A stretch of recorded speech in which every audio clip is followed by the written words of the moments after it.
SVC ஆதித்யரா movies தயாரிப்பில் ஷங்கர் இயக்கத்தில் ராம் சரண் நடிக்கும் கேம் சேஞ்சர் திரைப்படம் வரும் ஜனவரி 10 முதல் திரையரங்குகளில்.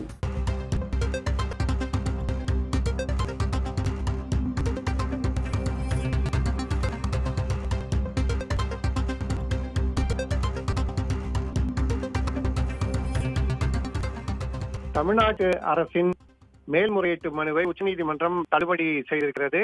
ஆகவே சிபிஐ தொடர்ந்து கள்ளக்குறிச்சி விஷச்சாராய வழக்கை விசாரிக்கலாம் என்பது உச்சநீதிமன்றத்தின் முடிவாக இருக்கிறது. ஏற்கனவே சென்னை உயர்நீதிமன்றம் கள்ளக்குறிச்சி விஷச்சாராய மரணங்கள் வழக்கை சிபிஐ விசாரிக்க வேண்டும் என உத்தரவு பிறப்பித்திருந்தது. நீதிமன்றத்திலே அதிமுக, பாமக, பாஜக உள்ளிட்ட பல்வேறு கட்சிகளைச் சேர்ந்த பிரமுகர்கள் மனுக்களை தாக்கல் செய்திருந்தார்கள். தமிழ்நாடு காவல்துறையின் சிபிசிஐடி விசாரணை நடந்து கொண்டிருந்த நிலையிலே இந்த மனுக்கள் தாக்கல் செய்யப்பட்டன. அந்த மனுக்களை விசாரணை செய்த சென்னை உயர்நீதிமன்றம் சிபிஐ விசாரணைக்கு உத்தரவிட்டது. அந்த உத்தரவை எதிர்த்து தமிழ்நாடு அரசு உச்சநீதிமன்றத்திலே மேல்முறையீடு மனு தாக்கல் செய்தது. அந்த மனு இன்று நீதிபதிகள் பர்திவாலா மற்றும் மகாதேவன் அமர்வு முன்பு விசாரணைக்கு வந்தது. அப்போது இந்த வழக்கின் பல்வேறு விவரங்களை கேட்டறிந்த உச்சநீதிமன்ற அமர்வு மேல்முறையீட்டு மனுவை தள்ளுபடி செய்தது. ஆகவே கள்ளக்குறிச்சி விஷச்சாராய வழக்கை தொடர்ந்து சிபிஐ விசாரிக்கலாம், அதற்கு எந்தவிதமான தடையும் இல்லை.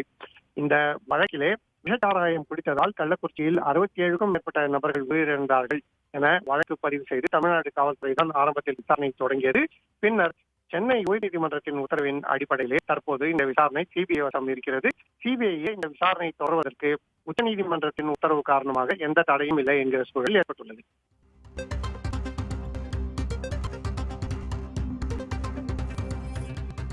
கள்ளக்குறிச்சி பகுதியிலே கள்ளச்சாராயம் குடித்ததால் தொடர்ச்சியாக மரணங்கள் ஏற்பட்டன.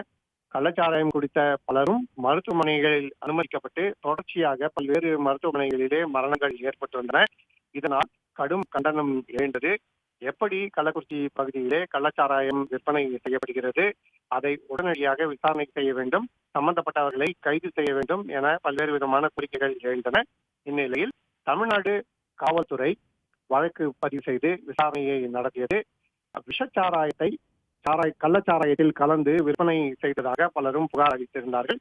அதன் அடிப்படையிலும் மருத்துவமனையிலே பாதிக்கப்பட்டவர்களுக்கு சிகிச்சை அளித்த மருத்துவர்கள் அளித்த தகவல்களின் அடிப்படையிலும் வழக்கு சிபிசிஐடிக்கு மாற்றப்பட்டது.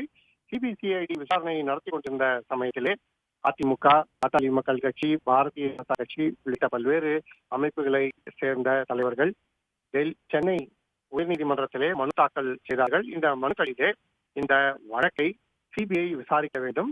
ஏனென்றால் சிபிசிஐடி விசாரணையிலே முழு உண்மைகள் வெளிவராது. தமிழக காவல்துறையே இந்த வழக்கை விசாரணை செய்வது சரியாக இருக்காது. தமிழக காவல்துறையின் பல்வேறு பிழைகள் காரணமாகத்தான் இத்தகைய நிலை ஏற்பட்டிருக்கிறது. ஆகவே இந்த விஷயத்தை தமிழ்நாடு காவல்துறையே எப்படி விசாரணை செய்ய முடியும் என கேள்விகள் எழுப்பியிருந்தார்கள். அதன் அடிப்படையிலே சென்னை உயர்நீதிமன்றம் இந்த வழக்கை சிபிஐ விசாரிக்க வேண்டும் என சிபிஐ வசம் ஒப்படைத்தது. ஆனால் தமிழ்நாடு அரசு இந்த உத்தரவு ஏற்றுக்கொள்ளத்தக்கதாக இல்லை என தெரிவித்து உச்சநீதிமன்றத்திலே மேல்முறையீடு தாக்கல் செய்தது.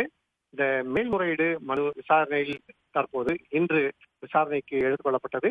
அப்போது நீதிபதிகள் பர்திவாலா மற்றும் மகாதேவன் அமர்வு இந்த மனுவை விசாரணை செய்தது. கள்ளக்குறிச்சியிலே 67 நபர்கள் உயிரிழந்த விவகாரத்திலே சிபிஐ விசாரணை தொடர்வதில் எந்தவிதமான பிழையும் இல்லை, சிபிஐ விசாரணை தொடரட்டும் என நீதிபதிகள் உத்தரவிட்டிருக்கிறார்கள். ஆகவே தமிழ்நாடு அரசின் மேல்முறையீடு மனு தள்ளுபடி செய்யப்பட்டிருக்கிறது. உச்சநீதிமன்றத்தின் உத்தரவின் அடிப்படையிலே சிபிஐ தொடர்ந்து கள்ளக்குறிச்சி விஷச்சாராய மரணங்கள் தொடர்பான வழக்குகளை விசாரணை செய்யும். ஆகவே சிபிஐ விசாரணை தொடரும் எனவும் தமிழ்நாடு காவல்துறை விசாரணை நடைபெறுவதற்கான வாய்ப்பு இல்லை என்கிற சூழலும் தற்போது உச்சநீதிமன்றத்தின் உத்தரவின் அடிப்படையிலே ஏற்பட்டுள்ளது.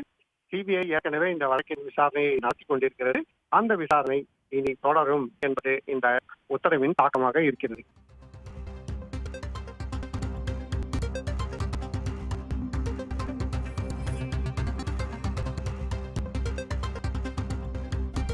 SVC ஆதித்யரா மூவிஸ் தயாரிப்பில் ஷங்கர் இயக்கத்தில் ராம் சரண் நடிக்கும் கேம் சேஞ்சர் திரைப்படம் வரும் ஜனவரி 10 முதல் திரையரங்குகளில்.